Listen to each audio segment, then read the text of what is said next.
I've never done drugs in my life. I mean, not, but it wouldn't even matter because, I mean, I've done drugs that are really just basic drugs that psychologists give you. I haven't done like acid or any of that kind of stuff. The stuff, the um, they've got a name for them. It's like fun drugs, or there's a name for it. It's the drugs you do for entertainment, not the drugs you do because you have to have those drugs. Um, there's a name for it. And it'll hit me eventually. But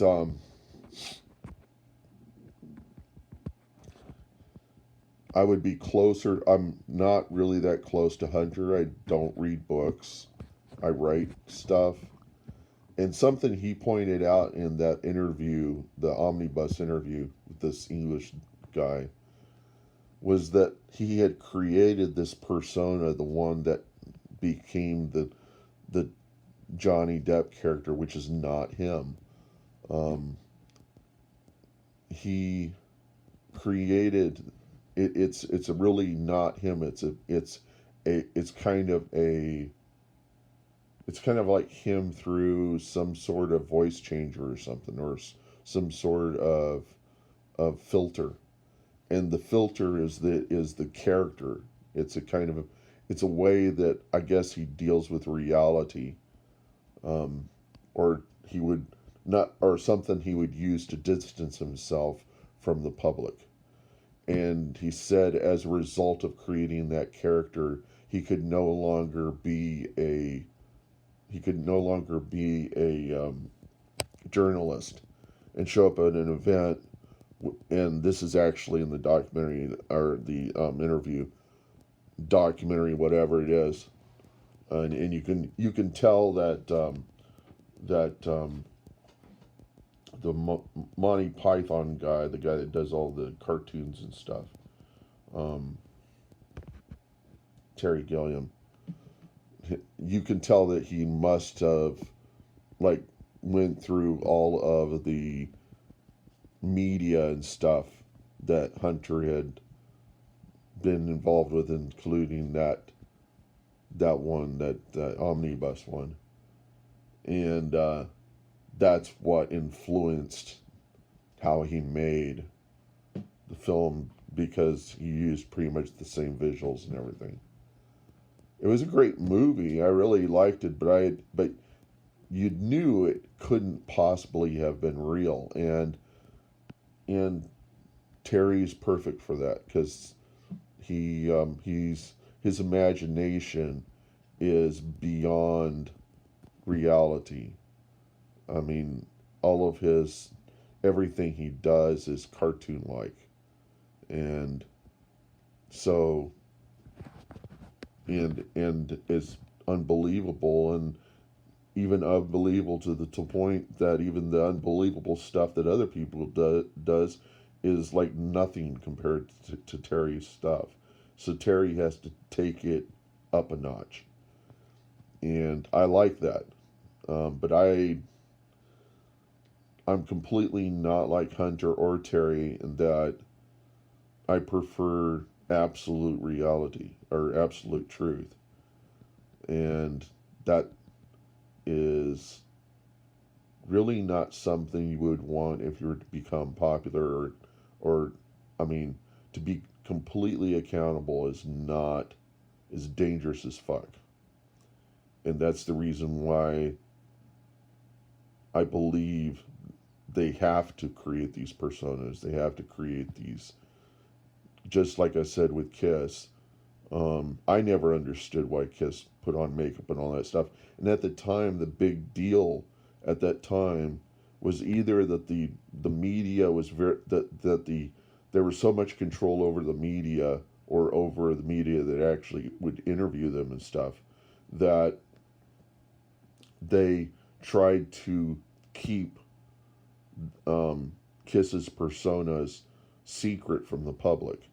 so that they were more a cartoon and less actual people that would get interviewed, um, that you could find something out with them, and that made it that much more attractive to the public, because the public were really looking for, they were probably tired of reality, having come after Nixon, and so, and just the 70s, and all of the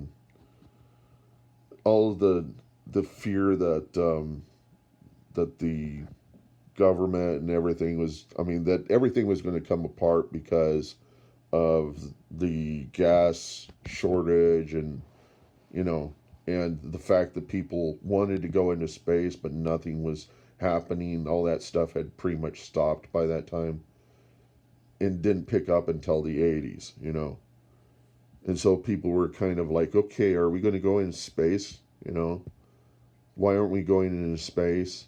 And then people getting into their, Lord of the Rings, and the reason why Rush was doing the songs about trees and yes was poking into that stuff is because, people were looking for a way out of the bland existence of the 70s. And it wasn't until the 80s that we started having, or the thing that really made it livable in the 70s was the minute that we started getting really good imaginative films like, Close Encounter, Steven Spielberg's work, George Lucas's work in the late 70s. You know, the minute George Lucas made Star Wars, that just completely, it was like everybody was all over it, and then they were so happy to finally have something to kind of completely obliterate. And I'm sure 2001 really helped, but to kind of have something to look at and escape into. And I think that's going to happen for the coming 3 decades, 4 decades, that we're going to have to construct a lot of unreality, a lot of stories and things to give the children a chance to escape into something. But it doesn't matter. Either way, the children can produce their own, um, alternate realities. And it may be better not to do anything, because then, as a result of the imagination that they will develop in an area there's where everything is about COVID and the news is just off the rocker, it's not going to ever be like the 70s, but it might. I mean, because people are starting to deal with virtual reality, and virtual reality, a VR 180 can't be edited. It's going to force a lot of it's going to force a lot of actual, real, immersive experiences, and but there also is the cartoon element, and but and the children got access to a lot of media. There's a lot to get into there, but there's not a whole lot left for imagination. I mean, how much are they going to be creating for themselves? How much are they going to be absorbing of what's there? It would be it would be in their best interest and their parents to pretty much, in as a result of what's probably going to happen, that we're going to lose a lot of the technologies and the things that we look into to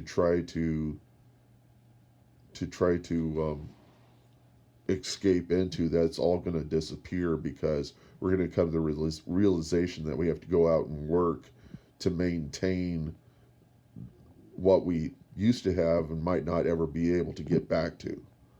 Um, And don't look at that as a bad thing, because the brain is a wonderful thing, and the brain has the capacity to create content, to create art, to create stories, to create, to imagine, to, you know, poetry, and the where we will get into, where they will get in, not I, but where they will get into um, the new reality, hopefully not apocalyptic or dystopian, but the new reality will be not much different from what happened in the 70s. A mundane, almost technology free or minimalistic, um, where you just have a few things like a TV, or you have an MP3 or some music player, but no internet connection, or a very limited internet connection. Um, it may go to a depression. And the great things about depressions that is that it drives a lot of creativity. Art comes out of constraint. If you're in an environment where you have absolute freedom, you're not going to produce or art unless you have some sort of guidelines, or you have some sort of rules or constraints. That's the only way you're going to create something that's super creative. Um, However, I'm different, and that is that I got no constraints. I pick up a heck of a lot of stuff from other people, documentaries, super reality and stuff, because my reality right now is unbelievable. I can't believe the reality I'm in, and I'm struggling to get real information, to have real stuff. I'm being pushed by a metaphysical realm that's telling me I'm in hell. And I'm not, and I know that I'm not having schizophrenia. It feels like everything around me is not real. And so for me, I'm trying to find real. And if there's any creativity coming out of me, um, the result of that, the reason for that is because I'm trying to make sense. I'm trying to retain sanity, um, and I'm trying to make sense of what to me seems unreal. And it's possible that it's not much different from what happened in the 70s, because they had Nixon. Their Nixon is my Trump. And Nixon, if you look at him, I mean, any politician that gets to be president, I mean, any person that gets to be president, they have to come up with some technique, some tactic to separate themselves from the public, to do actual work. And the people that vote for you, if they don't see change right off, you have to come up with something else for them to look at. And I tell people there's a documentary out there called Cheap, Fast, and Out of Control. I got to see it by accident. I was dating a girl, not really dating a girl, I was just somebody I knew, and we kind of went out on a date. And she had me see this film, and in the film, there was it was a new way of doing a documentary, where this guy, what he basically did is he did interviews with several different people, and then he edited the whole thing together, and manipulated the audio and the video and stuff separate, to the point that you didn't know who was talking, who was who was which video was attributed to whose audio, and you would have to think about it and said, oh no, that's not this guy, that's this guy over here. So he kind of blended it together, and then you had to kind of you had this mystery to try to figure out who it was that was actually talking. And so he was doing this manipulation of context. The funny thing is I took a video course at the university only to cover my minor, because I was taking an art minor. And the video course was all about doing just that, the manipulation of context. And so it's kind of like the metaphysical universe, God or Satan or something, has been preparing me to be what I am now.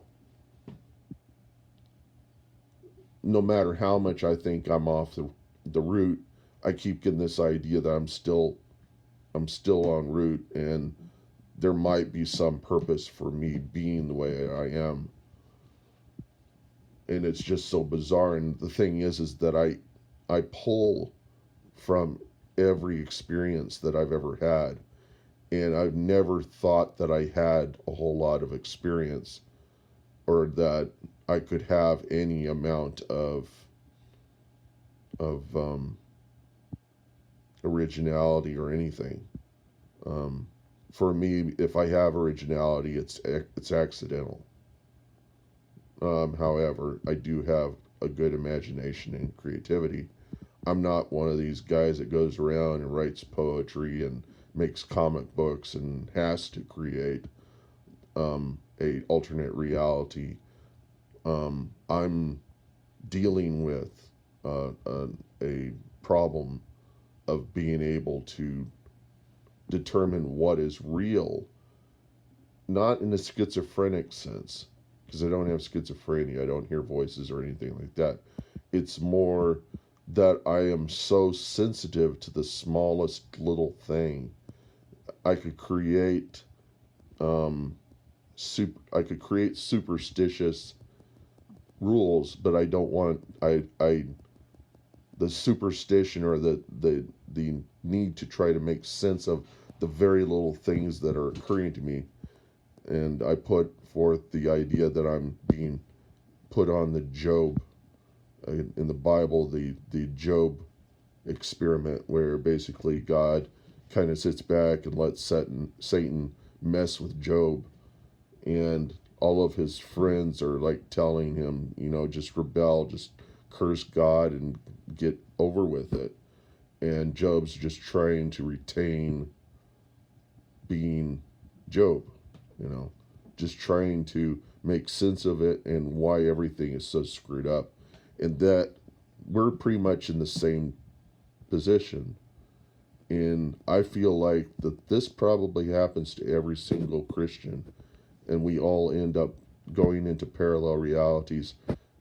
That it isn't that I'm unique, it's that I'm experiencing the same damn thing as other Christians are experiencing, but we're all experiencing it in parallel realities, unrelated and unreal, and trying to determine what is the best approach to dealing with it. And with me it is the idea when the shit's going to hit the fan, and the entertainment value of actually doing something I've never been able to do before, and that is get out of my shell and explore, and then to try to figure out how the sausage is made, to try to find out where the wizard's hiding, and where and get behind the curtain and see what is actually the story and what's actually happening to me. And is the reason why I get to be so why I'm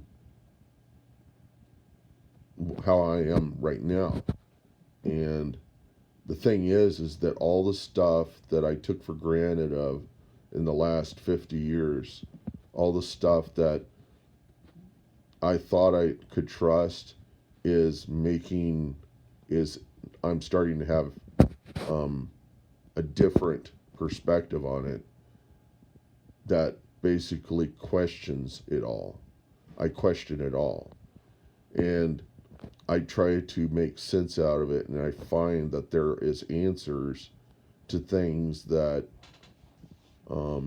not that the public and everybody around me is contradicting, and I'm realizing that there is a truth and that the truth was always the truth.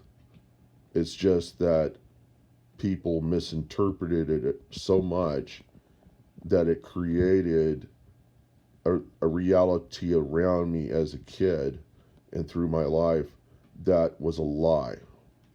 And that now I'm starting to find what is real, and the realization that the entire world is fucked is can't possibly be real. None of this can possibly be real. And the feeling that whatever I record, whatever I do, whatever gets put down, the best that could ever come out of it is creating some sort of mystery for somebody to experience in whatever the catastrophe of what's happening to the economy and everything and the diseases and stuff is going to happen in the coming um, decades, and I may never live to see it. Uh, and maybe nobody will ever hear me. Nobody will ever see my video. Maybe, and for me, it would be better not to ever experience fame or anything like that. That all this stuff is like going to go in a time capsule, or that it's not going in a time capsule. It's going to just exist, and then people are going to discover it when I'm dead. Hopefully, that's the reason why I just don't want to be. I'm experiencing the kind of thing I guess a lot of artists that whenever they create, they don't expect to actually get an audience. They don't want an audience because that comes in the way of actually being productive and doing something, which is an effort. It's a catharsis to try to have something to do every day. Have something to do, because the alternative is to fall into whatever your sin or your problem is that just makes you feel like shit every day, because you feel like you're really not a real person. You don't feel like you are contributing. And so it's I get the feeling, in this I'm thankful for, is that there is this shell of metaphysical around me that is very protective and is trying to eliminate whatever could possibly be um, could negatively impact me if I was that to prevent me from being famous, which is the best thing to do. You don't want to be famous. Fame ruins and destroys. You don't want to be rich. That stuff it, it ruins. It can ruin people. It can ruin relationships. It's completely destructive, and it's the best reason why you would probably want to be Amish if you're ever going to become, say, a painter or a writer or something, to completely a, be away from society, or just be so completely insane that nobody wants to have anything to do with you or be near you. And if you look at Hunter S. Thompson and the drugs and the violent behavior and the guns, that was probably all there just to piss off and scare the fuck out of anybody that thought that they could be close or around him. That's just a scare tactic, a mechanism of developing a chance or a to have privacy,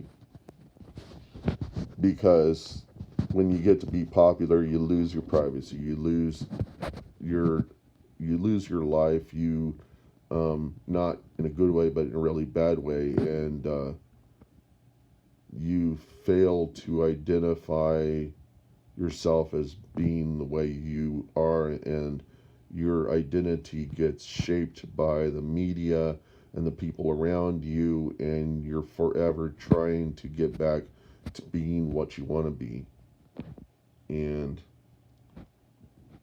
without other people trying to form you. Uh,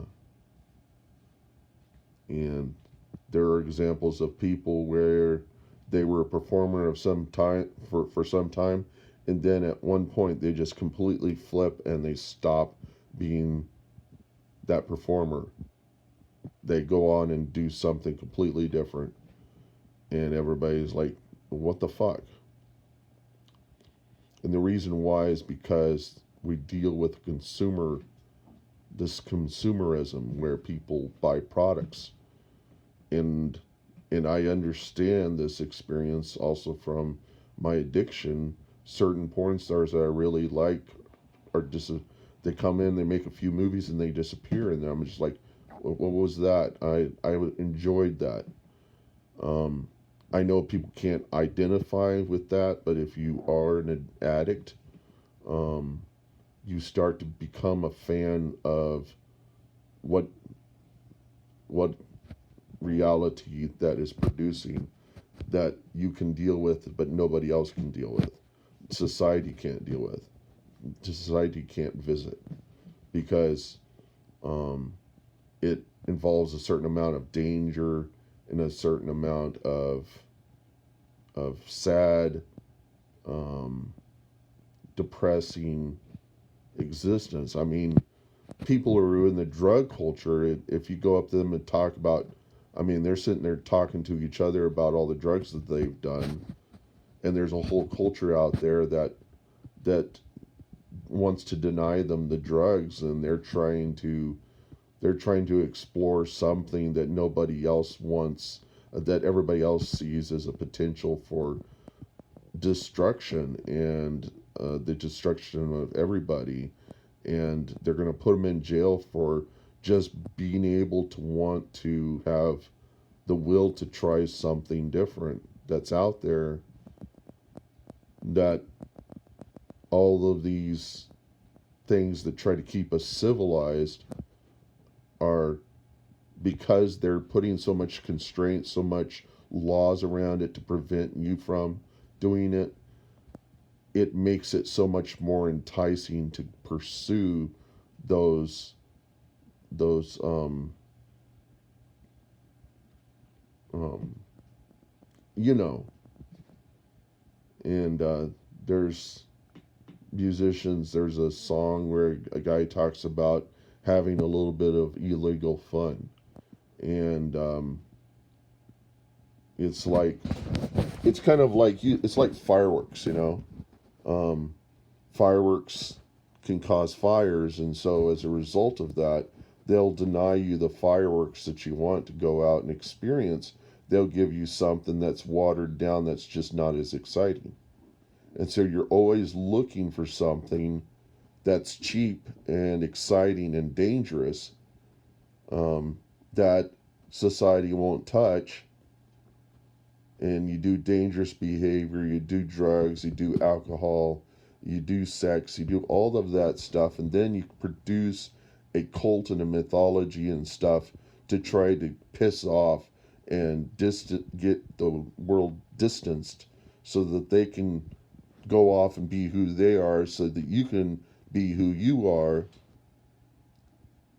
But keep in mind that there are other people that have done this sort of thing and have killed themselves, you know, and you take your chances. I'm not one of those guys. The reason why I picked the lifestyle I did is because it's super It's super secure, super, and for me to go out on the edge is something new.